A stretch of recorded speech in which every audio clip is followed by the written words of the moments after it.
Dans la première lecture, une femme injustement accusée d'adultère. Dans l'Évangile, une femme incontestablement convaincue d'adultère. Dans la première lecture, un jeune prophète courageux qui s'érige contre une injustice. Dans l'Évangile, le Fils de Dieu courageux qui relève une injuste. Si le courage de Daniel lui fait prendre des risques pour préserver la vie d'une innocente, le courage du Christ lui fait prendre des risques pour rendre la vie aux coupables.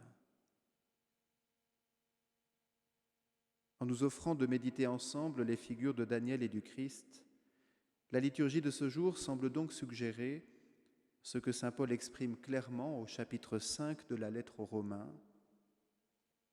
Accepter de mourir pour un homme juste, c'est déjà difficile. Peut-être quelqu'un s'exposerait-il à mourir pour un homme de bien. Or, la preuve que Dieu nous aime, c'est que le Christ est mort pour nous alors que nous étions encore pécheurs.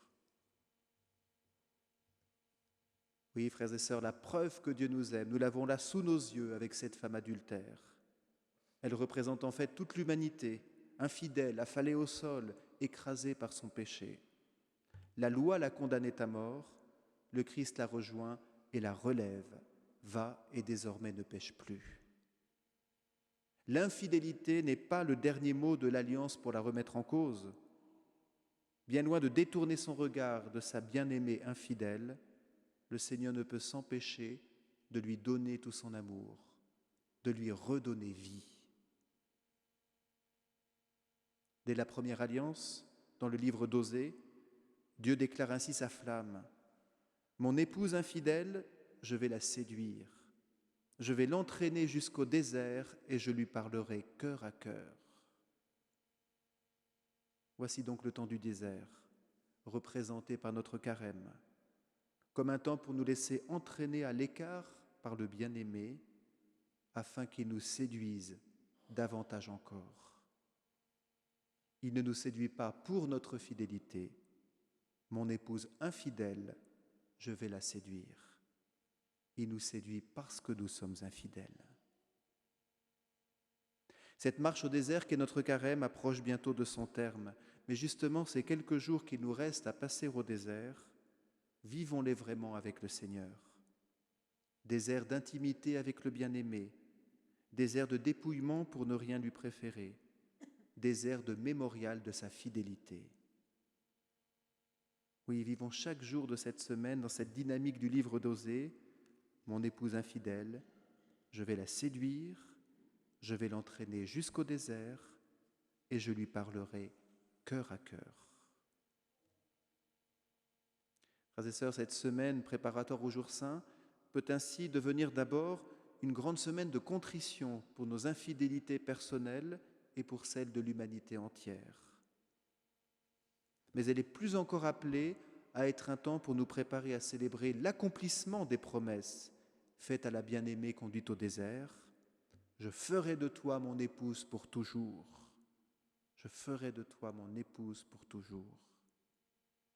Si la loi de vie de la première alliance n'était pas suffisante pour réveiller dans le cœur de la bien-aimée une fidélité totale, le Seigneur donne sa vie, épousaille de la croix, noces de la sortie du tombeau. Depuis que le Christ nous a libérés de la séparation définitive causée par nos infidélités, Dieu a fait de l'humanité sauvée, qu'on appelle l'Église, son épouse pour toujours. Soyons bien clairs, le Seigneur ne reviendra jamais sur ses promesses accomplies, car l'alliance scellée dans le sang du Christ est définitive.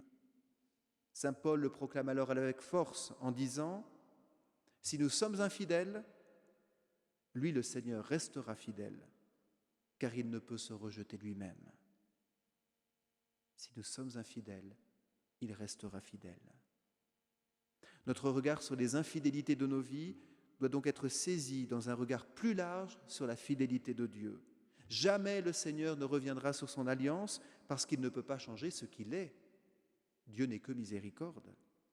Si nous sommes infidèles, il restera fidèle, car il ne peut se rejeter lui-même. Alors voyez, cette dernière semaine au désert est faite pour admirer le Dieu fidèle, pour goûter sa miséricorde, pour proclamer aux autres cette miséricorde par des comportements doux et bienveillants. C'est ainsi que nous préparons en vérité à suivre bientôt le Dieu fidèle jusqu'à la croix, jusqu'au tombeau, pour célébrer avec lui les noces dans le jardin de Pâques. Va et désormais ne pêche plus. Tel est le chemin nouveau qui s'ouvre pour cette femme. Un retour à la vie, et pas simplement une deuxième chance qu'il faudrait ne pas manquer. Un retour à la vie, une vie totalement nouvelle, parce que fondée sur cette parole qui résonnera sans doute à jamais dans le cœur de cette femme, « Je ne te condamne pas, je ne te condamne pas ». Entendez bien aujourd'hui cette douce parole, pour vous-même et pour l'humanité entière. « Je ne te condamne pas », dit le Sauveur du monde. Va, et désormais ne pêche plus. C'est intéressant d'imaginer ce qui a pu se passer alors dans le cœur de cette femme. Comment elle a bondi de terre à cette parole du Christ. Comment elle est rentrée chez elle en courant, le cœur en joie. Une femme nouvelle, rayonnante comme jamais, abandonnant les paroles de critique qu'elle avait peut-être souvent à l'égard des autres. Tout ça s'est balayé parce qu'elle est entrée dans une vie nouvelle, une vie de rachetée. La voilà désormais nouvellement attentionnée à l'égard de son mari pour lequel elle a peut-être redécouvert à quel point elle l'aimait. Attentionnée pour ses enfants si elle en avait, pleine de vie et de gratitude, vraiment vivante, car ayant touché du doigt ce que c'est que d'être sauvé de la mort.